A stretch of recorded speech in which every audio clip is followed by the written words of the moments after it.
So why is there so much anger in American politics right now? It's a huge question. In this explainer, we're going to break down a recent analysis by Anthony Scaramucci that tries to trace the roots of this anger, all the way from post-war prosperity to the political landscape we see today. Okay, so here's our roadmap. We're going to start by looking at how the American dream was built, and then, according to this analysis, why it started to fall apart. From there, we'll connect the dots to see how that decline fueled a new kind of political anger, look at a pretty stark warning from history, and then wrap it all up with the author's personal call to action. Let's dive in. So, the whole story really starts more than a century ago. And the central idea here is that the American middle class, well, it wasn't some happy accident. It was actually built through a whole series of very intentional policies and business philosophies. But before we get into the history, you really have to understand the feeling that's at the heart of this entire analysis. This quote, it's presented as the raw, unfiltered sentiment that's driving a huge part of the electorate. It's this feeling of being completely abandoned and just wanting to strike back. So how on earth did we get here? For that, we've got to go back in time. According to this viewpoint, the anger we're seeing today isn't some brand new thing. Its roots are actually found in the very system of economic security and hope that was deliberately put together, starting way back in the early 20th century. And here you can see a really clear progression that's laid out in the analysis. You've got trust busting with Roosevelt, then fair wages championed by Henry Ford, all the way to the GI Bill after World War II. The argument is that these weren't just random, disconnected events. They were all deliberate actions designed to build a stable and, a prosperous middle class. This Henry Ford quote really gets to the core of that old philosophy. The analysis uses it to show how industrial leaders used to connect their own success directly to the prosperity of their workers. The idea of paying people enough to actually buy the products they made, well, it wasn't just seen as good for business. It was considered absolutely essential for a stable society. And what was the result of all this? Well, as it's described through a personal story about a blue-collar neighborhood, it was this white picket fence era. This was a time when a crane operator or a sheetrock installer could actually own their own home and genuinely believe, deep down, that their kids were going to have an even better life than they did. So what happened to that foundation of prosperity? The analysis argues that after being built up for decades, it started to crumble. And that happened as the focus of political leadership began to shift away. So this is the crucial turning point in the whole narrative. The argument is that the system that once actively supported the working class basically started to ignore it. And this led to a growing feeling of economic desperation and just being completely left behind.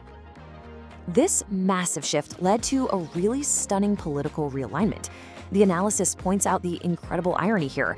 The grandkids of families who were rock-solid voters for Democratic icons like Roosevelt and Kennedy, they're now the core supporters of a completely different political movement. This kind of dramatic shift just begs the question, why? Why did this happen?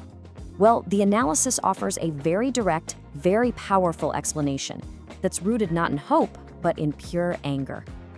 This infamous quote is used to illustrate what seems to be an unbreakable bond between the candidate and his supporters. The argument here is that all the conventional political mistakes, the scandals, they just don't apply in this situation. And that brings us to the central question that this whole analysis is trying to answer.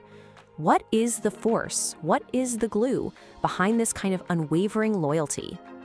And here it is, the core thesis of the analysis. This isn't a movement that's built on hope for the future. No, it's fueled by anger. It's a desire to lash out at a political establishment that these voters feel has completely and totally forgotten about them. To really make this idea crystal clear, the analysis introduces this powerful metaphor of an orange wrecking ball. See, the purpose isn't to build something new. The whole point is to demolish the old structure, the one that people see as corrupt and just indifferent. Now from here, the analysis takes a really sharp, really urgent turn. It argues that this political phenomenon isn't new, that it has historical precedents, and it draws some direct and frankly, very controversial comparisons. To build its case, the analysis lays out these parallels. It points to tactics that are associated with 20th century fascism. Things like attacking the free press, creating alternate realities, scapegoating certain groups. and it argues that we're seeing echoes of these exact same tactics in modern American politics.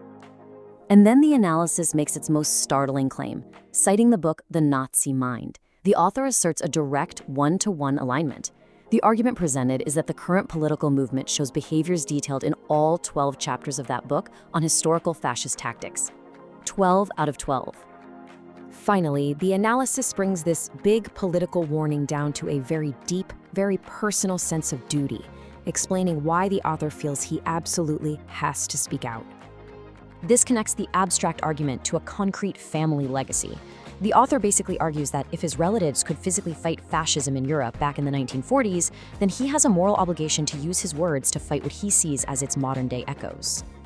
Having actually worked for the political figure he now criticizes, the author claims he has a unique responsibility. He argues that this inside experience gives him a moral duty to explain the danger he sees to the public. The analysis wraps up with its most pressing concerns. It points to what are described as plans to use the military for domestic political purposes, and it warns that these kinds of actions could pose a fundamental threat to democratic processes. And so, we're left with this final, really challenging question. It's asking us to consider the arguments that have been presented here and to really think about the potential consequences when political anger and these historical patterns start.